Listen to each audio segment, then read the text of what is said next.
ஆரோக்கியமான செய்தியின் நேரம் என்ற நிகழ்ச்சியோடு இணைந்திருக்கிற அன்பான சகோதர சகோதரிகள் யாவருக்கும் இயேசு கிறிஸ்துவின் இனிய நாமத்தினாலே இயேசு நடத்தி காட்டுவார் ஊழியத்தின் சார்பாக எங்கள் அன்பின் வாழ்த்துக்களை தெரிவித்துக் கொள்கிறோம். இந்த நாளிலும் நாம் கர்த்தருடைய வார்த்தையை தியானிப்பதற்கு முன்பாக நம்மை அர்ப்பணித்து கர்த்தருடைய வார்த்தைக்கு நேராய் கடந்து செல்லலாம். ஹல்லேலூயா. மரணத்தை ஜெயமாக விழுங்கினவர், ஜீவனின் அதிபதியானவர், ஆராதிப்பேன் இயேசுவே, உம்மை ஆராதிப்பேன் இயேசுவே, உம்மை ஆராதிப்பேன், உம்மை ஆராதிப்பேன், உம்மை ஆராதிப்பேன் இயேசுவே. நன்றி சொல்கிறோம் பரிசுத்த ஆவியானவரே. இந்த நாளிலும் நீர் எங்களோடு இடைபடுகிற உம்முடைய சத்தியமுள்ள வார்த்தைக்காக நாங்கள் உமக்கு நன்றி சொல்கிறோம்ப்பா. நீங்க எங்களோடு பேசுங்க, நாங்கள் கேட்கிறோம். உம்முடைய கரத்திலே அர்ப்பணிக்கிறோம். இயேசுவின் நாமத்தில் ஜெபிக்கிறோம் எங்கள் நல்ல பிதாவே, ஆமென், ஆமென். இந்த நாளிலும் கர்த்தர் நம்மோடு இடைபடுகிற வார்த்தை 1 நாளாகமம் 22:16 வசனத்தினுடைய பின்பாகம். நீ எழும்பி காரியத்தை நடப்பி கர்த்தர் உன்னோடே இருப்பாராக என்றான். ஆமென்.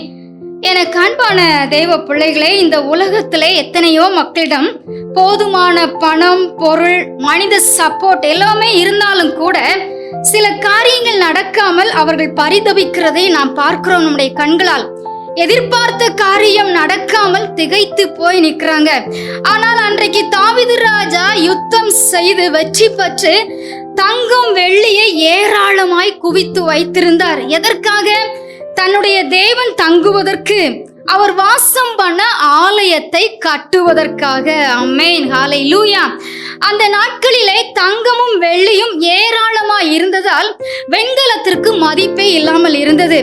அந்த அளவிற்கு கர்த்தர் தாவீது ராஜாவை ஆசீர்வதித்திருந்தார். ஆமென். தாவீது ராஜா தன் மகன் சாலமோனை பார்த்து சொல்லுகிறார், நீ எழும்பி காரியத்தை நடப்பி என்று சொல்லி.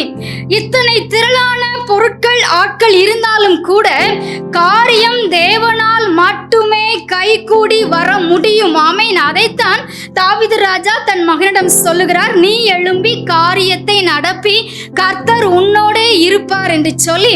கர்த்தர் சாலமோனோடு கூடவே இருந்தார். அன்றைக்கு ஆலய கட்டுமான பணியில் கூடவே இருந்து சிறப்பாய் நடத்தி கொடுத்தார் நம்முடைய தேவன். கர்த்தரே அன்றைக்கு காரியத்தை எல்லாம் சிறப்பாய் வாய்க்க பண்ணினார். நம்முடைய வாழ்க்கையிலும் கூட எல்லா காரியமும் தடையில்லாமல் ஆசீர்வாதமாய் இருக்க வேண்டுமானால் தேவனோடு நம்முடைய ஐக்கியம் சரியா இருக்க வேண்டும். தேவனோடு நம்முடைய ஐக்கியம் சரியா இருந்தால் அவர் நம்மோடு கூடவே இருப்பார். ஹல்லேலூயா. நாமும் எந்த காரியத்தை செய்தாலும் கர்த்தர் அந்த காரியத்தை வாய்க்க பண்ணி நம்மை சந்தோஷப்படுத்துவார். அப்படிப்பட்ட கிருபைகளால் கர்த்தர் உங்களையும் குடும்பத்தை நிரப்ப போகிறார். God bless you. நாம் ஜெபிக்கலாம். நன்றி சொல்கிறோம் பரிசுத்த ஆவியானவரே. இந்த நாளிலும் நீர் எங்களோடு கூட இடப்பட்ட உம்முடைய வார்த்தைக்காக நாங்கள் உமக்கு நன்றி சொல்கிறோம்ப்பா. ஆண்டவரே, நீ எழும்பி காரியத்தை நடப்பி கர்த்தர் உன்னோட கூட இருப்பார். ஆமென். நாங்களும் எல்லா காரியத்தையும் நடப்பிப்பதற்கு நீர் எங்களோடு கூட இருந்து, ஆண்டவரே, நீர் எங்களோடு கூட இருக்கிறதை நிரூபிக்கிறத நாங்க பார்க்க எங்களுக்கு நீங்க உதவி செய்யுங்கப்பா. உம்முடைய பிள்ளைகள் உம்மோடு கூட ஐக்கியமா இருந்து அந்த நிறைவான ஆசீர்வாதங்களை பெற்றுக்கொள்ளட்டும். உம்முடைய கரத்திலே உம்முடைய பிள்ளைகளை அர்ப்பணிக்கிறோம். இயேசுவின் நாமத்தில் ஜெபிக்கிறோம் எங்கள் நல்ல பிதாவே, ஆமென், ஆமென்.